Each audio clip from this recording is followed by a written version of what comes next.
देखो देखो UGC protest कर रही लड़की को सबक सिखा दिया गया, अब बन नेता है ना। वहाँ पे खुलेआम रिकॉर्डिंग पे दिखता है कि वो कहते हैं कपड़ा उतारो इसका। और क्या ब्राह्मण लड़की, क्या ब्राह्मण पे अत्याचार। अरे भाई मैंने एफआईआर में लिखा है कि डीयू में हमने आज़ादी दे दी, अब जेएनयू की बारी है। असली ब्राह्मण हो तो जहाँ दिखे वहाँ मार डालो। हुआ कभी हिस्टोरियन पे पानी फेंक दीजिए, कूड़ेदान फेंक दीजिए, हो रहे इवेंट में पत्थर फेंक दीजिए, कभी लगातार ये तो गिरोह की तरह ऑपरेट है जो खड़े होके बहुत सीना ठोक के ब्राह्मणवाद के नारे लगा रही है। मेघा नाम है जिसका, ये जो दूसरी महिला है रुचि तिवारी, ये कुछ महिलाएं, एक और पत्रकार है काला चश्मा लगाएगा है। आप मानेंगे नहीं, हम लोगों को लग रहा था कि हम लोग बचेंगे नहीं, हम लोगों को लग रहा था ये भीड़ हमको खदेड़ के निकालेगी, क्योंकि एक टाइम बाद पुलिस से ये नेगोशिएशन चल रहा है कि 3 लोग हैं ना, छोड़ दो, बाकी दोनों को छोड़ देंगे, अंजलि को दे दो, बाकी दोनों को छोड़ देंगे, अंजलि को दे दो। बौखलाहट इसकी है, 19 मार्च को वर्डिक्ट आने वाला है।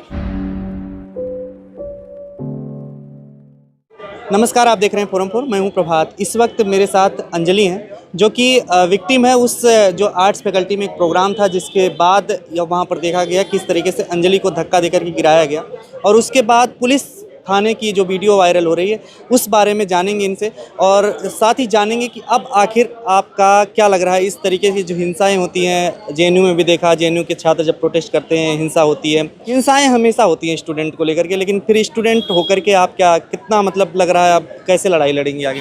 सर, इस देश में तो ऐतिहासिक रूप से जब किसी ने भी अपना हक अधिकार मांगा है, और खासकर पिछले 11-12 वर्षों में भाजपा के शासन में, उस पे तो लाठियाँ गोलियाँ ही बरसाई गई हैं। शाहीन बाग में बैठी महिलाओं को बाजारू बोल दीजिए, बिकाऊ बोल दीजिए, किसानों को कह दीजिए कि ये तो खालिस्तानी है। लगातार जब कोई भी आंदोलन कर सालों से जिनको उनके साथ जो दमन हुआ है उसको एक्सप्रेस करते हैं, आर्टिकुलेट करते हैं, तो उनके खिलाफ प्रोपेगेंडा होता ही है, और ये बौखलाहट भी उसी की गवाही देता है। पर आज हमने फोरम फॉर इक्विटी का प्रेस कॉन्फ्रेंस किया, जहाँ पे तमाम लोग जो वास्ता रखते हैं इस सवाल से वो आए, और हमने यहाँ से ऐलान कर दिया है कि टस से मस नहीं होंगे, ये लड़ाई और तेज़ होगी और अग्रसर रूप से हम लोग लड़ेंगे। और 19 मार्च को फैसला आने वाला है, प्रेशर बनाना है, टस से मस नहीं होंगे। रोहित एक्ट के तर्ज पे यूजीसी गाइडलाइंस लागू करा कर रहेंगे। क्या डर नहीं लग रहा अब इस कैंपस में इस तरीके के वाक़े होते हैं, उसके बाद आप अकेले अगर जा रही हैं कहीं पर, लगता नहीं कि इस तरीके से कुछ हो सकता है? बिल्कुल लगता है सर। हमारे कैंपस में तो अलग अलग ग्रुप्स में बामन्स ऑफ ड्यू, राजपूत्स ऑफ ड्यू, ऐसे ग्रुप्स हैं जहाँ पे एक आध लोग जो शायद उस ग्रुप में जुड़े हों पर शुभचिंतक भी हैं, वो बता रहे हैं कि आपकी वीडियो, आपकी फ़ोटो डाल के कहा जा रहा है कि असली सनातनी हो, असली ब्राह्मण हो तो जहाँ दिखे वहाँ मार डालो। तो ये हो रहा है, और मेरे कैंपस के लोग, मतलब जो लोग उस मॉब में थे वो भी मेरे कैंपस के लोग हैं।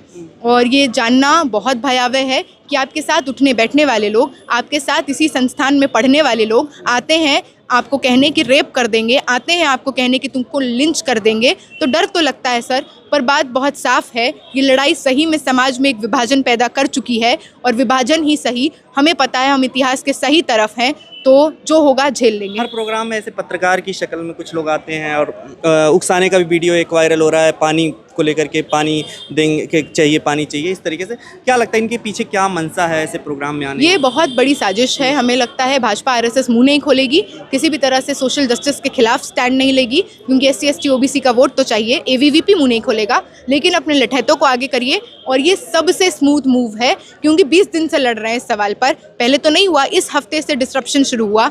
कभी हिस्टोरियन पे पानी फेंक दीजिए, कूड़ेदान फेंक दीजिए, हो रहे इवेंट में पत्थर फेंक दीजिए, कभी लगातार ये तो गिरोह की तरह ऑपरेट कर रहा है। ये कुछ लोग हैं जो पत्रकार नहीं कहूँगी, यूट्यूबर्स हैं, सोशल मीडिया इन्फ्लुएंसर हैं, वो जाते हैं, उनको लगता है कि 1000 की भीड़ में, 500 की भीड़ में कहीं कुछ तो, कोई तो इंस्टिगेट होगा, इतनी ऐसी जहर की बातें बोलो कि कोई रिएक्ट करेगा, वहीं से इनको इनका प्रोपेगेंडा मिल जाएगा। और यही कोशिश उस दिन भी हुई, जब इनकी कोशिश असफल रहती है तो ये लोग रुचि तिवारी को भेजते हैं ताकि जाके एक पत्रकार को, दलित पत्रकार को जाति सूचक गालियाँ दो, उनको हैकल करो, और वहीं से पूरी वारदात शुरू होती है। जो वायरल वीडियो है वो तमाम लोगों ने देख चुके, देश की जनता के सामने, लेकिन आप ग्राउंड जीरो पर थे। ग्राउंड की रियलिटी क्या है? क्या महज ये घटना थी, इसे घटना के तौर पर देखा जाए, या इसके पीछे की कहानी कुछ और है? पूरा संयोजित एक हंगामा वहाँ क्रिएट किया गया। बिल्कुल, ये बहुत संयोजित है, सिस्टमैटिकली प्लान्ड है, और एक बड़ा षड्यंत्र है।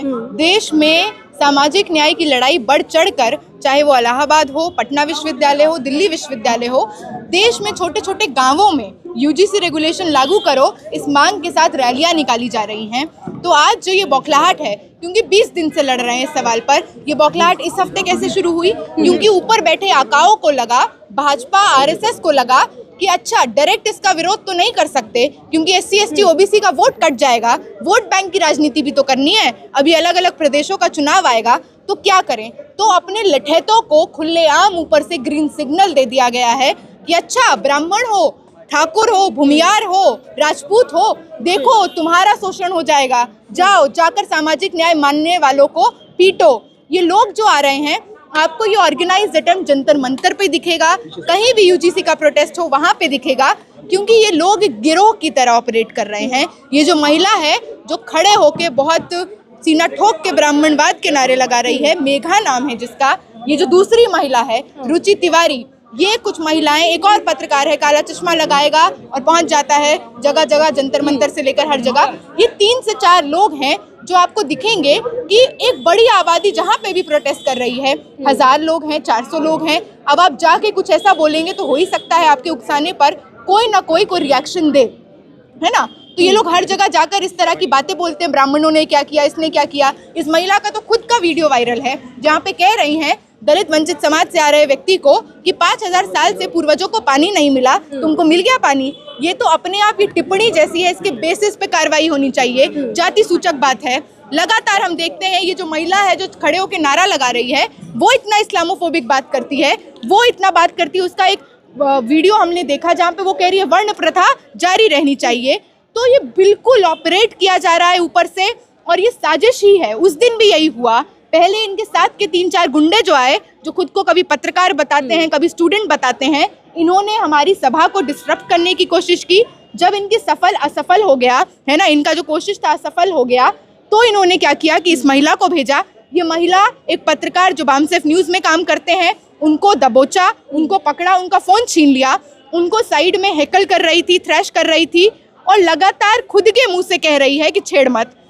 इसके साथ जो गुंडे हैं उस सभा में आए तमाम लोगों को उंगली दिखा कर जाति सूचक शब्द बोल रहे हैं। मैं वहाँ पहुँचती हूँ और मैं बस उनसे नवीन का फ़ोन लेने की कोशिश करती हूँ। फ़ोन लेते लेते वो मुझे मुंह से पकड़ती हैं, गिरा देती हैं, ये सारी चीज़ें आप जानते हैं। मैं कुछ सेकंड्स तक अनकॉन्शियस हूँ, उठती हूँ और देखती हूँ कि इतना चकाचौंध है हमारे कैंपस में। जब कोई पब्लिक मीटिंग होता है, जब कोई राजनीतिक सवाल पर पीसफुल डेमोक्रेटिक तरीके से गैदरिंग होती है, हमारे कैंपस को छावनी बना दिया जाता है। और वो छावनी उस दिन भी बनाया गया। सीआरपीएफ है, पुलिस है, गार्ड्स है, जितने लोग इकट्ठा होकर सभा कर रहे हैं उनसे 3 गुना ज़्यादा आबादी में है, लेकिन कोई भी कुछ नहीं करता। ये महिला अपने गुंडों को लेकर भागने लगती है तो हम में से 3-4 महिलाएं पीछा करती हैं। एक दूसरा वीडियो जो चल रहा है जिसमें हमने इसको पकड़ा हुआ है, कहा जा रहा है कान में रेप थ्रेट्स दिए गए, नंगा परेड कराएंगे, ऐसी शर्मजनक बातें, इतनी प्रॉब्लमैटिक बातें बोली जा रही हैं जिसका कोई एविडेंस नहीं है। इस बात का भी एविडेंस है कि इसने वायलेंस किया, गिराया। इस बात का भी एविडेंस है कि किस तरह से इसके सपोर्ट में, जब मैं एफआईआर कराने गई मॉरिस नगर थाने, इसके सपोर्ट में आई उन्मादी भीड़ ने, इसके बुलाए हुए गुंडों ने, जो हमारे यूनिवर्सिटी के भी कुछ स्टूडेंट्स हैं और एक बहुत बड़ी आबादी आउटसाइडर्स की थी, वो लोग आकर लिटरली देश में, राजधानी में, वहाँ के पुलिस स्टेशन के अंदर मुझे और मेरे साथियों को रेप थ्रेट्स देते हैं, बताते हैं, विवरण करते हैं किस कदर मेरा रेप करेंगे। वहाँ पे दोनों तरफ कांच के शीशे हैं। उस कमरे में जहाँ पे हम भाग के जाते हैं, उस शीशे पे ये लोग बैंगिंग, थंपिंग करते हैं, ल्यूइड जेस्चर्स बनाते हैं बाहर से। लगातार मेरी माँ, मेरी बहन को मतलब रेप करेंगे से लेकर माँ बहन की गालियाँ दी जा रही है। अंदर 2 से 3 ऐसे यूट्यूबर्स घुस जाते हैं, मेरे मुंह पे आकर वहाँ से लाइव टेलीकास्ट करते हैं, सीना ठोक कर कि देखो देखो यूजीसी प्रोटेस्ट कर रही लड़की को सबक सिखा दिया गया, अब बन नेता, अब बन नेता, है ना। वहाँ पे खुलेआम रिकॉर्डिंग पे दिखता है कि वो कहते हैं कपड़ा उतारो इसका। और पुलिस, सीसीटीवी कैमरा है, पुलिस स्टेशन है, पुलिस की मौजूदगी है और कुछ भी नहीं होता है, कुछ भी नहीं होता है।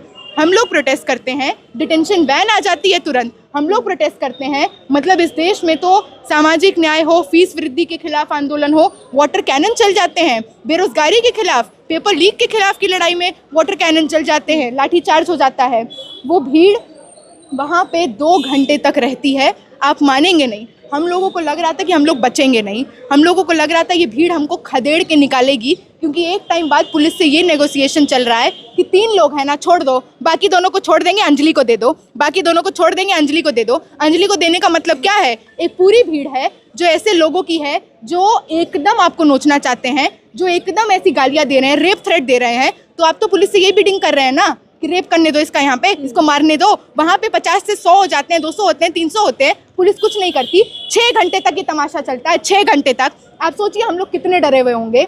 उसके बाद बाहर खड़े होकर ये लोग नारा लगाते हैं, देश के गद्दारों को, गोली मारो को। वहाँ पे लॉ एंड ऑर्डर खराब नहीं होता, वहाँ पे इस देश के संविधान की धज्जियां नहीं उड़ती, वहाँ पे इस देश में जो पुलिस तुरंत लाठी डंडा लेकर भांजने पहुंच जाती है छात्रों पर, तब उनको लाठी डंडा याद नहीं आता, तब उनको याद नहीं आता है कि इनको कहाँ से कैसे भगाए।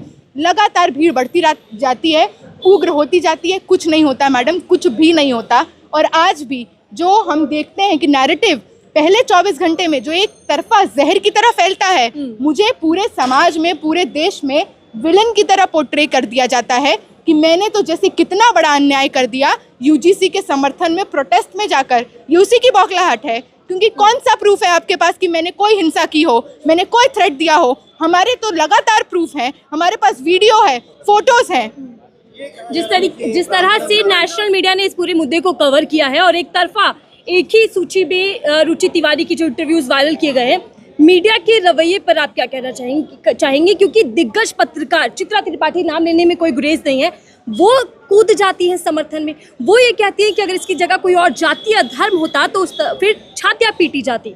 बहुत शर्म की बात है। और मेन स्ट्रीम मीडिया ने तो ये पूरी बौखलाहट पैदा करने में सबसे बढ़िया रोल निभाया है ना। यूजीसी के समर्थन में प्रोटेस्ट जब से शुरू होते हैं, ये लोग तो ताक में लगे रहते हैं कि किस तरह से इसको एंटी इंडिया, टेररिस्ट, किस तरह से लेफ्टिस्ट, किस तरह से एक पर्टिकुलर आइडियोलॉजी से जोड़ दिया जाए, ताकि देश की जनता जो सही में न्याय और अधिकार के पक्ष में है वो बरगला जाए, उसको इस लड़ाई से विश्वास उठ जाए। और यही हुआ, इनको बहुत सुनहरा मौका मिल गया। और क्या ब्राह्मण लड़की, क्या ब्राह्मण पे अत्याचार! अरे भाई, मैंने एफआईआर में लिखा है कि वो महिला जिसने ऑरेंज स्वेटशर्ट पहना है, नाम तक नहीं पता, कहाँ से आई है हमें क्या पता, हमारा कैंपस है। अगर इत्तेफाक नहीं रखती हो सवाल से तो क्यों आ जाती हो यूजीसी के सवाल पर कवर करने? क्यों आती हो कंटेंट बनाते? अग्री नहीं करती हो ना तो बैठो घर पे।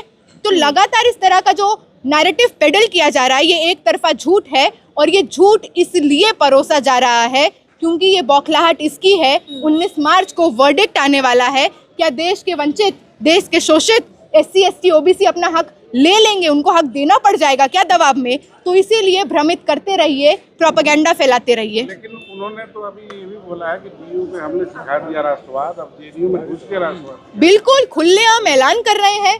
वो तो इस बात को खुद स्वीकार कर ले रहे हैं कि DU में हमने आज़ादी दे दी, अब JNU की बारी है ना। तो इसके बाद भी इन पे कार्रवाई नहीं हो रही। इन सब लोगों की शक्ल सामने है सर, इन सब लोगों की। और हम लोग करेंगे, हम लोग 15 से 20 लोग जिनको हमने आइडेंटिफाई किया है, मैं अपने FIR में उनको मेंशन करूंगी। और उम्मीद करते हैं ये देश का संविधान हम लोगों को न्याय देगा। इसके बाद अब आप लोग प्रोटेस्ट भी करेंगे DU में, क्योंकि प्रोटेस्ट को लेकर के जिस तरीके से कोई नोटिस वगैरह लगा है कि प्रोटेस्ट नहीं कर सकते, हाँ, वहीं पर ये लोग प्रोटेस्ट कर रहे हैं लगातार, जो रुचि तिवारी के समर्थन। बिल्कुल कर रहे हैं। और हम क्यों नहीं करेंगे? हमारा कैंपस है। रुचि तिवारी DU में पढ़ती हैं क्या? इनके जो बाहर के बुलाए हुए गुंडे हैं DU में पढ़ते हैं क्या? हम लोग पढ़ते हैं, बोनाफाइड स्टूडेंट हैं। हमारे DU का कॉन्स्टिट्यूशन भी हमको ये अधिकार देता है, देश का संविधान भी हमको ये अधिकार देता है कि हम अपने पॉलिटिकल ओपिनियन को एक्सप्रेस कर सकते हैं कैंपस में। तो ये जो 144, 163 लगा दिया गया है, ये तो इस बात की गवाही देता है ना कि आप लोग चाहते नहीं हैं जो हज़ारों की संख्या में प्रो UGC प्रोटेस्ट निकल रहे थे DU में ना निकले। इसके लिए भी लड़ेंगे और इसको हटाकर UGC के समर्थन में प्रोटेस्ट और आंदोलन और तेज होगा। रुचि कह रही मैं तिवारी हूं, इसलिए मुझे टारगेट किया जा रहा है, ना पूछ कर। ऐसा कुछ भी नहीं है। खबरों में बने रहने के लिए फोरम 4 को सब्सक्राइब करें और नोटिफिकेशन पाने के लिए बेल आइकन दबाएं।